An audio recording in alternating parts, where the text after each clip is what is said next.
Hi, ever ഈ നേഴ്സറിയിലേക്ക് വീണ്ടും സ്വാഗതം. ഞാൻ നിങ്ങളുടെ മാത്തുക്കുട്ടിച്ചായ. ഞാൻ 2-3 പ്രാവശ്യം ഓരോ അവ്യൂ എന്ന ഫ്രൂട്ട്സിനെ പറ്റി 2-3 വീഡിയോ നമ്മൾ ചെയ്തിരുന്നു. വളരെ മനോഹരമായ വീഡിയോ, ഒരുപാട് എൻക്വയറിയും കാര്യങ്ങളും വന്നു. അതായത് ഇതാണ് അവ്യൂവിൻ്റെ നാച്ചുറലായിട്ടുള്ള ഫ്രൂട്ട്. ഇത് കണ്ടാൽ തന്നെ നമുക്ക് ഭയങ്കര ഒരു സൗന്ദര്യം തോന്നിയ ഫ്രൂട്ട് കാണാം. അതിലുപരിയാണ് ഇത് കഴിക്കാൻ വളരെ രുചികരമായ ഒരു ഫ്രൂട്ടും. പിന്നെ ഏത് അസുഖക്കാർക്കും കഴിക്കാൻ പറ്റിയ ഒരു ഫ്രൂട്ടാണ് അവ്യൂ.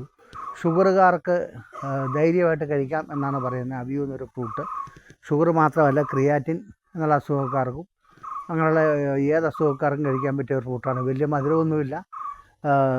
കഴിച്ചിട്ടുള്ളവർക്കറിയാം ഇതൊരു കരിക്ക് കഴിക്കുന്ന പോലെ ഇരിക്കും, പക്ഷേ ഫ്ലേവർ മാത്രം ഭയങ്കര വ്യത്യാസങ്ങൾ കാണും. അപ്പോൾ നല്ല ഒരു ഫ്രൂട്ടാണ്.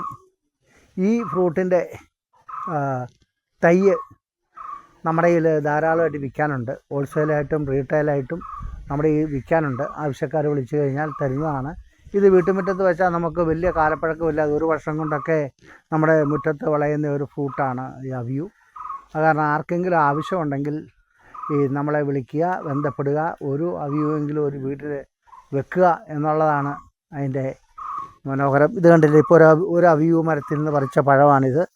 ഇത്രയും പഴങ്ങൾ കണ്ടാൽ നിങ്ങൾക്കറിയാം. ഉണ്ടോ, എത്ര മനോഹരമായ പഴമാണെന്ന് നോക്കൂ. ഇതൊറ്റ അവ്യൂ എന്ന് പറിച്ചതാണ്. അപ്പം എല്ലാവരും ഓരോ അവ്യൂ വെക്കാൻ നോക്കുക. ഈ വീഡിയോ ഇഷ്ടപ്പെട്ടെങ്കിൽ നിങ്ങൾ ലൈക്ക് ചെയ്യണേ, ഷെയർ ചെയ്യണേ. അടുത്ത വീഡിയോ വരെ കാത്തിരിക്കണേ.